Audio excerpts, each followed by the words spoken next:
बात होती है जापान की एक आइलैंड पर बने कोयले के कान को देखते हैं, जहाँ बहुत सारे कोरियन मजदूरों से बिल्कुल जानवरों की तरह काम करवाया जा रहा था। और तभी एक बच्चा पत्थर के नीचे दबने से मारा जाता है, जिसे देखकर वहाँ पर सारे लोग काफी दुखी हो जाते हैं। उस बच्चे की डेड बॉडी को उसकी फैमिली को दे दिया जाता है। अब यहीं पर हमें कोरियन आदमी को देखते हैं, जिसे सारे कोरियन अपना लीडर कहते थे। यहाँ वो लीडर इन बच्चों से कहता है कि तुम तीनों को आज रात यहाँ से किसी तरह निकल कर कोरिया जाना होगा, ताकि वहाँ जाकर तुम सभी को ये बता सको कि हमारे साथ यहाँ पर कितना बुरा सलूक किया जा रहा है। तो इसी वजह से लीडर का एक आदमी उन तीनों बच्चों को गाइड करता है, जिसके बाद वो तीनों बच्चे इस आइलैंड से भागने की कोशिश करते हैं। लेकिन बदकिस्मती से एक बच्चा पकड़ा जाता है, जिसे देखते ही देखते गार्ड शॉट करके मार देता है, जबकि बाकी दो बच्चे समंदर तक पहुंच जाते हैं। लेकिन वो दोनों भी बच नहीं पाते, उनको भी एक शिप के जरिए पकड़ लिया जाता है। इसके फौरन बाद हमें कोरिया का सीन दिखाया जाता है, जहाँ रॉक बैंड बजाने वाला ली अपनी बेटी और बाकी बैंड मेंबर्स के साथ एक पार्टी में बैंड बजा रहा होता है। पार्टी खत्म होने के बाद ली अपने एक दोस्त जो कि एक डिटेक्टिव होता है उससे मिलता है, क्योंकि ली ने अपने पूरे बैंड ग्रुप के साथ जापान जाना है और इसीलिए ली अपने दोस्त को कुछ पैसे भी देता है, जिस पर उसका दोस्त उसे वहाँ भेजने के लिए मान भी जाता है। फिर इसके बाद ली को उसकी बेटी और बैंड ग्रुप के साथ वो डिटेक्टिव एक शिप में बिठा देता है, जहाँ उनके अलावा और भी बहुत सारे लोग होते हैं। इसके बाद शिप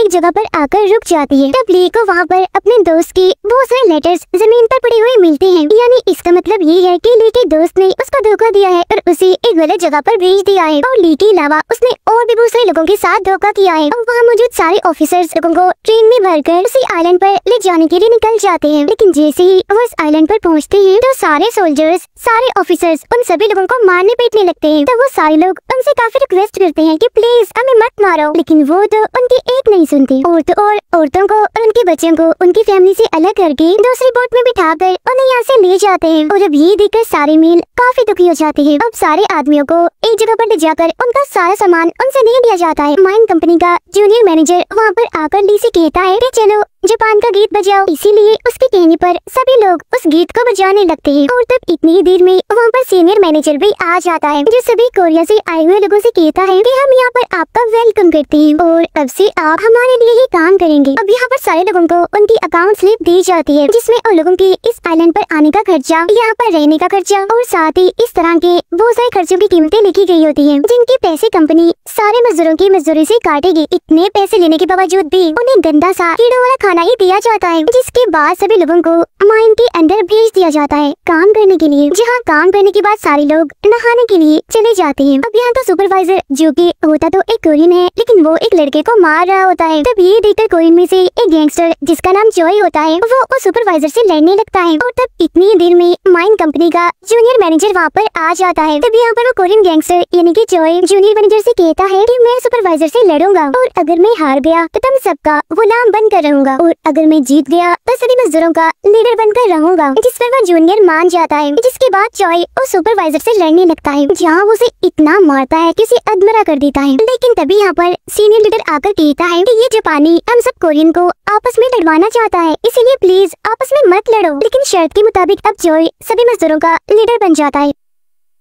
उधर सीनियर मैनेजर बहुत सारी औरतों और बाकी ऑफिसर्स के साथ खाना खा रहा होता है, जहाँ पर ले की बेटी भी होती है। और तभी सीनियर मैनेजर अपने ऑफिसर को अपना पसंदीदा गाना बजाने के लिए कहता है। तब ये सुनकर ले की बेटी कहती है कि इस गाने को तो मैंने गाया है और जो इसका म्यूजिक है वो मेरे फादर ने दिया है, लेकिन उसकी लैंग्वेज सीनियर मैनेजर को बिल्कुल भी समझ नहीं आती। तो इसीलिए एक कोरियन लड़की सीनियर मैनेजर को समझाने के लिए ले की बेटी की बात को ट्रांसलेट करती है, जिसे सुनकर उस सीनियर को काफी अच्छा लगता है। इसीलिए अब ली को उसके पूरे बैंड ग्रुप के साथ सीनियर के पास ले जाया जाता है, जहाँ पर ली अपनी बेटी को देखकर काफी खुश हो जाता है। दूसरी तरफ कोरियन आर्मी बेस पर उस ऑफिसर को उस माइन के लीडर की तस्वीर देकर कहते हैं कि तुम्हें किसी तरह करके इसको उस आइलैंड से बाहर निकालना है, क्योंकि वो एक इकलौता इंसान है जो कि वहाँ के कोरियंस का लीडर है। और तब इस बात पर ये आर्मी ऑफिसर मान जाता है, इसीलिए अब वो खुद भी एक मजदूर बनकर उस आइलैंड के लिए निकल जाता है। उधर सीनियर मैनेजर एक पार्टी रखता है, जिसमें माइन कंपनी के बाकी मेंबर्स भी आए होते हैं। और इस पार्टी में ली अपने सभी साथियों के साथ बैंड बजाकर सभी को काफी एंजॉय करवाता है। उधर गैंगस्टर जॉय और बाकी मजदूर दूसरे कान में काम कर रहे होते हैं, यानी कि माइन नंबर 2 में। लेकिन तभी वहाँ पर एक हादसा हो जाता है, जहाँ कोयले से भरी एक ट्रॉली नीचे की तरफ जाने लगती है, जिसकी लपेट में आकर बहुत सारे लोग मारे जाते हैं और इस वजह से वहाँ पर आग भी लगना शुरू हो जाती है। ये जाने के बाद वो सीनियर मैनेजर अपने साथियों से कहता है कि जल्दी से माइन नंबर 2 को बंद कर दो, क्योंकि वैसे भी वहाँ से ज्यादा कोयला नहीं निकलता और साथ ही वहाँ पर कोरियन मजदूर है, तो इसीलिए अगर वो मर भी गए तो इससे हमें कोई भी फर्क नहीं पड़ेगा। तो इसीलिए उसके साथी ऐसा ही करते हैं और माइन नंबर 2 को बंद कर देते हैं। और ये देखकर अंदर फंसे हुए मजदूर काफी घबरा जाती है, काफी डर जाती है। लेकिन जब उस सीनियर को ये बात पता चलती है कि कोरियंस का लीडर भी उस माइन के अंदर है, तो वो ये ऑर्डर करता है कि किसी भी करके उसको वहाँ से बाहर निकालो, वरना सारे मजदूर हड़ताल पर उतर आएंगे। इसीलिए अब जापानी मजदूर माइन नंबर 2 को खोलने की कोशिश करने लगते हैं, लेकिन वो इसमें नाकामयाब ही रहते हैं। उधर माइन के अंदर सभी एक डायनामाइट को ब्लास्ट करके उस माइन को खोलकर वहाँ से बाहर आ जाते हैं, जहाँ वो जख्मी कोरियन लीडर सभी मजदूरों के पास आता है, जिसे देखकर सारे मजदूर काफी खुश हो जाते हैं। और इन्हीं में वो आर्मी ऑफिसर भी शामिल था, जिसको कि इस लीडर को यहाँ से निकालने के लिए भेजा गया था। जहाँ बाद में वो आर्मी ऑफिसर लीडर के पास आकर उसे कहता है कि मुझे आर्मी ने यहाँ पर भेजा है तुम्हें वापस ले जाने के लिए, लेकिन इसके लिए मुझे टेलीग्राफ की जरूरत होगी ताकि मैं आर्मी से राब्ता करके यहाँ पर जहाज मंगवा सकूँ। तब ये सुनकर वो लीडर कहता है कि ठीक है, जल्द से जल्द मैं टेलीग्राफ का बंदोबस्त करवा देता हूँ। इसीलिए अब वो आर्मी ऑफिसर ली के पास आकर उसे कहता है कि मुझे ऑफिसर के रूम की चाबी चाहिए, क्योंकि उस ऑफिसर के रूम में टेलीग्राफ है। लेकिन ली यहाँ पर उससे पूछता है कि पहले तो मुझे ये बताओ कि तुम्हें वो चाबी चाहिए क्यों, और तुम उस टेलीग्राफ को हासिल करना क्यों चाहते हो। तब ये सुनकर वो आर्मी ऑफिसर कहता है क्योंकि असल में मैं उस लीडर को यहाँ से ले जाने आया हूँ और मैं आर्मी का एक ऑफिसर हूँ। तब ये सुनकर ली कहता है तो फिर ठीक है, मैं तुम्हें एक शर्त पर ही वो चाबी दूंगा कि अगर तुम मुझे और मेरी बेटी को भी इस आइलैंड से ले जाओगे। और तब ये सुनकर वो आर्मी ऑफिसर भी मान जाता है। इसके बाद ली चुपके से ऑफिसर की चाबियों के गुच्छे से केबिन की चाबी को गर्म करके उसका पेंट एक फिल्म रेल पर ले लेता है, जिसके बाद वो अपने दोस्त को उस पेंट को देकर चाबी बनवाता है। चाबी बनवाने के बाद वो उसे आर्मी ऑफिसर को दे देता है, जिसकी मदद से आर्मी ऑफिसर उस केबिन में आ जाता है, जहाँ वो आर्मी से कांटेक्ट करके यहाँ पर शिप मंगवा लेता है। अब यहीं पर उस आर्मी ऑफिसर को कोरियन अकाउंट रिकॉर्ड भी मिलता है। लेकिन तभी हम दिखते हैं कि आइलैंड के ऊपर से बहुत सारे दुश्मनों के बॉम्बर प्लेन गुजरते हैं, इसीलिए सभी लोग अपने अपने घरों में जाकर लाइट्स ऑफ कर देते हैं। जहाँ इस मौके का फायदा उठाकर वो आर्मी ऑफिसर उस लीडर को एक जगह पर लेकर आता है, जहाँ वो उस पर गन पॉइंट करके उसे कहता है कि मुझे उस केबिन में कोरियन अकाउंट रिकॉर्ड मिला है, जिसके मुताबिक इस आइलैंड पर जो भी मजदूर काम करते हैं या फिर मर जाते हैं, तुम उनका मुआवजा और उनकी सारी चीजें लोगों को नहीं देते, बल्कि आधी वो सीनियर मैनेजर के और आधी तुम्हारे अकाउंट में जाती है, क्योंकि उन सारे पेपर्स पर तुम्हारे साइन भी है।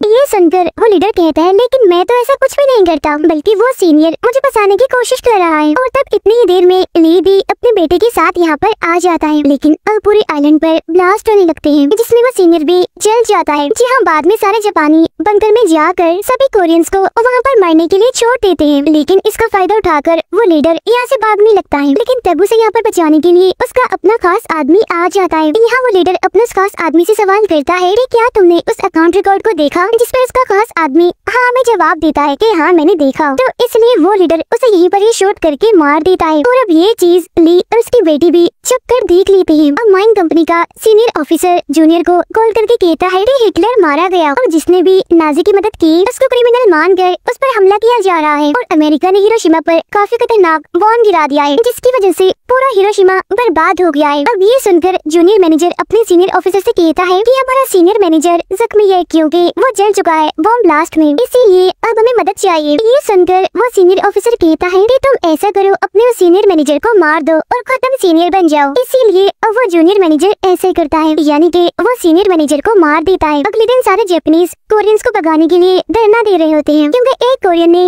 जापानी बच्ची के साथ मिसबिहेव करके बाद में उसे मार दिया। लेकिन सच्चाई तो ये होती है कि इस बच्ची के साथ जबरदस्ती मिसबिहेव सुपरवाइजर ने किया था, और अब अपने आप को बचाने के लिए वो सुपरवाइजर सारा इल्जाम उस गैंगस्टर यानी कि चोय पर लगा देता है। तब ये देखकर जूनियर मैनेजर सभी से कहता है कि मैं अब सभी जापानीज से वादा करता हूँ कि इसकी सजा कोरियंस को जरूर मिलेगी। इसीलिए जापानीज लोग चोय को पकड़कर ले जाते हैं। अब जूनियर मैनेजर लीडर से कहता है कि मैं तुम्हारे यहाँ से जाने का बंदोबस्त कर दूंगा, लेकिन बदले में वो आधा पैसा जो कि तुमने मजदूरों से कमाया है वो पैसे तुम्हें मुझे देने होंगे। साथ ही तुम्हें यहाँ से जाकर अमेरिकन से कहना होगा कि अब कोरियंस की काफी अच्छे से देखभाल करते हैं, उनका काफी ख्याल करते हैं, क्योंकि अगर उनको पता चल गया कि हमारा कोरियंस के साथ इतना बुरा सलूक है तो वो हमें जिंदा नहीं छोड़ेंगे, वो हमारा बुरा हाल कर देंगे। और रही बात यहाँ के कोरियंस की, मैं तो उन्हें माइन के अंदर ही दफन कर दूंगा। और तब ये सुनकर लीडर मान जाता है, लेकिन ये बात वो आर्मी ऑफिसर और ली की बेटी छुप कर सुन लेते हैं। इसके बाद लीडर सभी कोरियन से कहता है कि इन जापानीज ने चोय को गलत फंसाया है, साथ ही वो हमारे साथ भी काफी बुरा सलूक करते हैं, इसीलिए मैंने इस सिलसिले में सीनियर से बात की है और उसने हमारी बात सुन भी ली। इसीलिए अब से हमें अच्छा खाना और ज्यादा मजदूरी मिलेगी। लेकिन हाँ,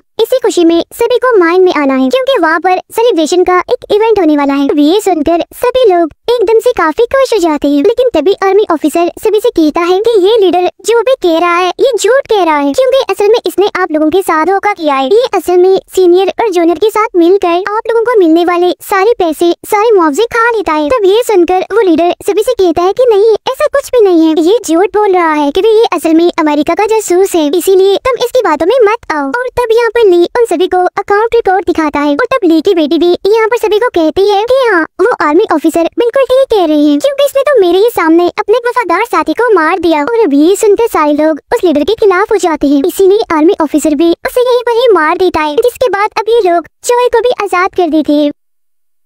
उधर आर्मी ऑफिसर सबसे कहता है कि हम कोयले ले जाने वाले जहाज की मदद से यहाँ से निकलेंगे। जब उसकी ये बात सुनकर सभी मान जाते हैं, इसीलिए यहीं पर कुछ लोग हथियार बनाने लग जाते हैं ताकि अगर उन पर हमला हो तो वो अपना बचाव कर सके आसानी से। इसके बाद सबसे पहले वो आर्मी ऑफिसर कुछ लोगों के साथ कोयले वाले जहाज पर कब्जा कर लेता है और सभी लकड़ी के उस ब्रिज जिससे कोयला जहाज में डाला जाता है वहाँ पहुँचने के लिए निकल जाते हैं। लेकिन तभी उन्हें यहाँ पर कुछ सोल्जर्स दिखाई देते हैं, इसलिए लिए यहाँ पर उनका ध्यान भटकाता है जहाँ आर्मी ऑफिसर अपने साथियों के साथ उनको मार गिराता है। जिसके बाद अब ये सभी लोग उस ब्रिज से होकर जहाज में जाने लगते हैं। अब बाकी कोरियंस जापानीज को घरों में बंद करके उनमें आग लगा देती है। तब उन्हें ऐसा करता हुआ वो जूनियर मैनेजर देख लेता है। अब यहीं पर दो और सोल्जर्स कोरियन को भागते हुए देख लेते हैं, इसीलिए आर्मी ऑफिसर उनको भी शूट करके मार देता है। लेकिन गोली की आवाज सुनकर वो सीनियर उनको भी देख लेता है, इसीलिए वो अपने सभी सोल्जर्स को उनके पीछे भेज देता है उनको मारने के लिए। इसीलिए अब जोए उस कोरियन लड़की और अपने साथियों के साथ जापानी सोल्जर से लड़ने के लिए चला जाता है। तभी हम देखते हैं कि जिस रस्सी से सभी कोरियन लोग उतर रहे होते हैं वो रस्सी भी देखते ही देखते टूट जाती है और जापानीज की अटैक से बहुत सारे लोग मारे भी जाते हैं। इसी वजह से सभी कोरियंस एक साथ ही उस ब्रिज पर चढ़ने लगते हैं, लेकिन वजन ज्यादा होने की वजह से